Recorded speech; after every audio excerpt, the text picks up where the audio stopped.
आज के वीडियो में हम ये डिस्कस नहीं करेंगे कि क्या आज अमिताभ बच्चन टॉयलेट गए थे या फिर अगर गए थे तो क्या अकेले गए थे या किसी और के साथ उन्हें जाना पड़ा। आज के हमारे वीडियो का टॉपिक जो है वो बहुत ही वाहियात और बकवास और टाइम पास है, जिसका नाम है कोरोना वायरस वेव 2। तो अगर आप ये वाला कंटेंट छोड़ के वो वाला कंटेंट देखना चाहते हैं तो मैं उम्मीद करता हूँ ऑफ कोर्स वो तो ठीक हो ही जाएंगे, आप भी बहुत जल्द ठीक हो जाए। तो चलो सीधा वीडियो स्टार्ट करते हैं।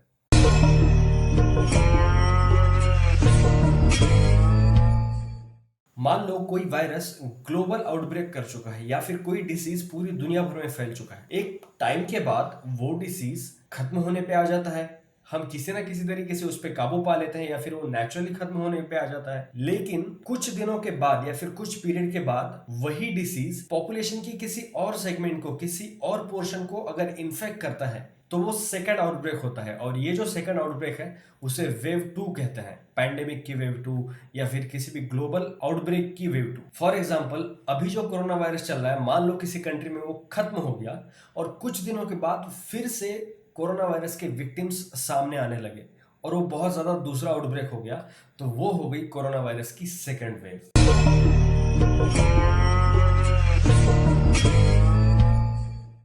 ग्लोबल पैंडेमिक की सेकेंड वेव की अगर हिस्ट्री देखी जाए तो दो पैंडेमिक बहुत इंपॉर्टेंट है।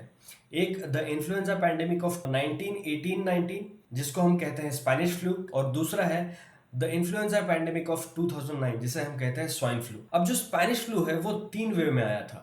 उसकी पहली वेव 1918 के जून और जुलाई में थी। जो दूसरी वेव है 1918 के अक्टूबर से 1919 के जनवरी तक थी, और तीसरी वेव 1919 के फरवरी से लेकर 1919 के मई तक थी। अब यहाँ पर इंपॉर्टेंट चीज जानने लायक ये है कि जो फर्स्ट वेव थी उसमें ये एस्टिमेट किया जाता है कि लगभग 3 से 5 मिलियन लोग, मतलब 30 से 50 लाख लोग इन्फेक्ट हुए हैं। लेकिन जो दूसरी वेव है, मतलब जुलाई के बाद अक्टूबर तक सबको लगा कि अब खत्म हो चुका है स्पेनिश फ्लू, लेकिन अक्टूबर के बाद अगले साल जनवरी तक जो राइज हुआ था सेकेंड वेव का, उसमें एस्टिमेट किया जाता है 20 से 50 मिलियन लोगों की मौत। अब दोस्तों ये जो स्पेनिश फ्लू है इसके स्पेसिफिक आंकड़े तो किसी के पास नहीं है, क्योंकि उस वक्त मरीजों को काउंट करने का कोई सिस्टम नहीं था। लेकिन ये एस्टिमेट किया जाता है कि लगभग 500 मिलियन, मतलब 50 करोड़ लोग स्पेनिश फ्लू से इन्फेक्ट हुए थे, और 50 मिलियन लोग, मतलब 5 करोड़ लोगों की इससे मौत हो गई। तो जो दूसरी वेव है उसमें पहली वेव के 10 गुना से भी ज्यादा लोगों की मौत हो गई। और एक और फैक्ट, स्पेनिश फ्लू की जो सेकेंड वेव है उसमें जितने लोगों की मौत हो गई वो ज्यादा है जो वर्ल्ड वॉर 1 में मिलिट्री और सिविलियंस उनकी मौत हुई है। तो आप सोच सकते हो ये कितना बड़ा आंकड़ा है। सिमिलरली दोस्तों जो 2009 में स्वाइन फ्लू पैंडेमिक आया था उसमें सिम्टोमेटिक और असिम्टोमेटिक इन दोनों को मिला के लगभग 700 मिलियन से लेकर 1.4 बिलियन लोग इन्फेक्टेड होने का एस्टिमेटेड दिया गया है। अब इसमें जो WHO का ऑफिशियल रिपोर्ट है उसमें 2,84,000 लोगों की मौत का आंकड़ा दिया गया है, लेकिन जो एस्टिमेटेड अमाउंट है इन्फेक्टेड लोगों का वो 700 मिलियन से लेकर 1.4 बिलियन लोगों का है। और इस पैंडेमिक के प्रोग्रेशन की भी यही कैरेक्टरिस्टिक रही है कि जो फर्स्ट वेव थी उससे कई गुना ज्यादा कैजुअलिटीज और कई गुना ज्यादा इन्फेक्शन सेकेंड वेव में हुआ है। तो सेकेंड वेव बहुत खतरनाक है, इस कंक्लूजन तक हम पहुंच सकते हैं।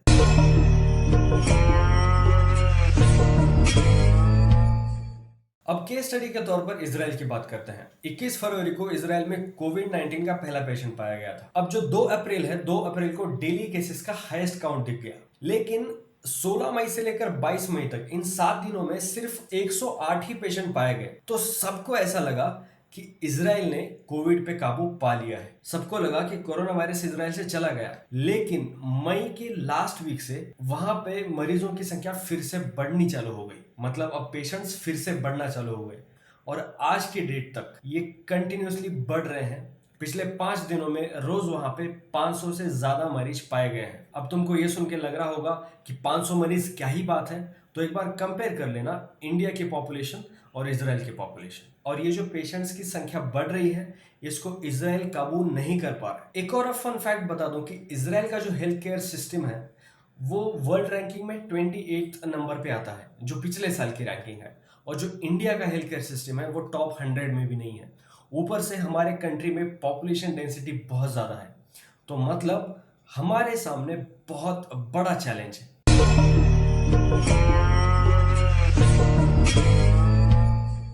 अब अगर करंट सिनेरियो की बात की जाए तो इंग्लैंड में जो एनएचएस है, नेशनल हेल्थ केयर सिस्टम, उसके लिए 3 बिलियन पाउंड का बजट एलोकेट किया गया है। अब 3 बिलियन पाउंड इंडियन रुपीस में होता है 28,245.477 करोड़ से भी ज्यादा रुपीस। इस बजट के साथ उन्होंने ये क्लियरली बताया है कि अगर कोरोना वायरस की सेकेंड वेव आती है तो उसे कॉम्बैट करने के लिए ये पैसे यूज किए जाएंगे। चाहे जापान हो, सिंगापुर हो, इजराइल हो या चाइना हो, इन कंट्रीज ने सेकेंड वेव से बचने के लिए सेलेक्टेड एरियाज में ऑलरेडी इमरजेंसी डिक्लेयर करना चालू कर दिया है। अब इन सब से ये प्रूव हो ही जाता है कि कोरोना वायरस की जो सेकेंड वेव है वो कोई अफवाह नहीं है, इट्स अ रियल थिंग। अब अगर हम इंडिया की बात करें तो अभी हम वेव 1 में हैं, मतलब केसेस डेली बढ़ ही रहे हैं। पहले फेज में पहले 10 की तादाद में बढ़ते थे, फिर 100 की, फिर 1000 की, फिर 10,000, 15,000, 20,000। अभी पिछले कुछ दिनों में केसेस रोज 25,000, 30,000, 35,000 इस नंबर से बढ़ रहे हैं।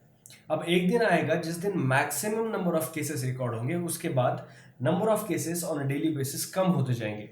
सबसे खराब चीज ये है कि वो दिन कब आएगा हम नहीं बता सकते, we can't predict it. Hospitals में लोगों को बेड नहीं मिल रहे, क्रिमेटोरियम में लोगों को जलाने के लिए नंबर नहीं लग रहा है, ग्रेवयार्ड में लोगों को गाड़ने के लिए जमीन कम पड़ रही है। ऊपर से मानसून आ चुका है, विंटर अभी आ ही जाएगा कुछ मंथ्स में। मानसून और विंटर बहुत फेवरेबल सीजन है किसी भी वायरस को स्प्रेड होने के लिए। बहुत सारे लोग अपना जॉब खो चुके हैं, जिनका पेट हाथ पे है वो लोग बहुत सफर कर रहे हैं। सिर्फ फिजिकली नहीं, लोगों की मेंटल हेल्थ भी बहुत खराब हो रही है। तो भले आपको चैनल पे कुछ भी दिखा दे वो लोग, इस बात को आप नकार नहीं सकते कि हम एक बहुत बड़े संकट में हैं।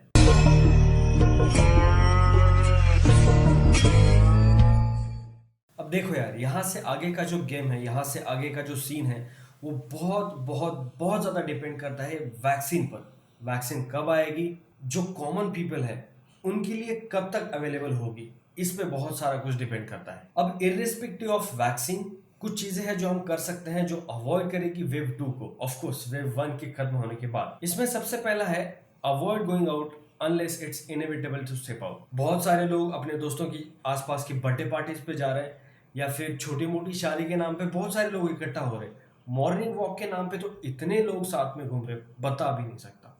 ऐसे ही तो फैलता है कोरोना। नंबर 2, ऑर्गेनिक खाना खाओ और अपनी इम्यूनिटी बरकरार रखो। नंबर 3, जो कि बहुत इंपॉर्टेंट है, मान लो एक टाइम पे ये केसेस कम होने लगते हैं और एक टाइम पे बहुत निग्लिजिबल होते हैं, उसके बाद भी जो हमारी हाइजीन प्रैक्टिसेस है जो हमने शुरू करी है, फॉर एग्जांपल बाहर से आने के बाद सैनिटाइजर से हाथ वगैरह धो लेना, या फिर अगर बाहर कहीं जाके आते हैं तो घर पे आके नहा लेना, इन प्रैक्टिसेस को हमें आगे चालू रखना होगा। क्योंकि अगर केसेस कम भी होते हैं तो ये गारंटी नहीं है कि केसेस दोबारा शुरू नहीं होंगे, वायरस दोबारा इवॉल्व नहीं होगा या फिर किसी और स्ट्रेन में आ जाएगा। तो इसलिए अभी जो हमने हाइजीन प्रैक्टिसेस शुरू की है, इसको हमें आगे चालू रखना पड़ेगा। अब एक और बहुत इंपॉर्टेंट बात है, अगर आपके आसपास कोई फाइनेंशियल क्राइसिस से गुजर रहा है तो यू मेक श्योर कि आप उन्हें भी हेल्प करो जितनी आपसे हो सके। अब जब फाइनेंस की बात आ ही गई है तो मैं आज के हमारे वीडियो के जो स्पॉन्सर है फाइनेंशियल एजुकेशन इंडिया, उन्हें शुक्रिया कहना चाहूंगा। आई नो कि लॉकडाउन में पैसे कमाने के बहुत कम तरीके बचे हैं,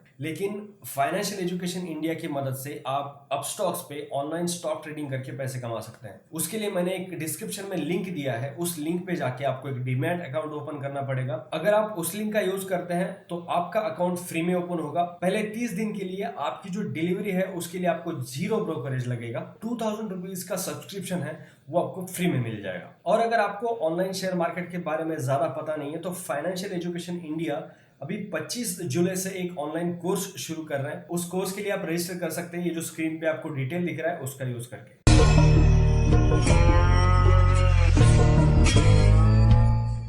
ऑन अ कंक्लूडिंग नोट दोस्तों, पर्सनल हाइजीन बहुत जरूरी है। आपकी मेंटल हेल्थ और आपकी फिजिकल हेल्थ इस टफ टाइम में बहुत इंपॉर्टेंट है। आई होप इस वीडियो से आप कोरोना वायरस वेव 2 के टॉपिक पे और ज्यादा अवेयर हो गए होंगे। अगर आपको ये वीडियो अच्छा लगा तो लाइक करो, शेयर करो, कमेंट में लिख दो कि आपको अमिताभ बच्चन की कौन सी मूवी सबसे ज्यादा पसंद है। दोस्तों, अमिताभ बच्चन सर के टॉयलेट शेड्यूल से ज्यादा इंपॉर्टेंट टॉपिक्स पे मैं वीडियो बनाता हूँ। अगर आपको फ्यूचर में ऐसे वीडियोस देखने हैं तो सब्सक्राइब करो, मिलते हैं अगले वीडियो में, तब तक खाओ पियो चिल मारो।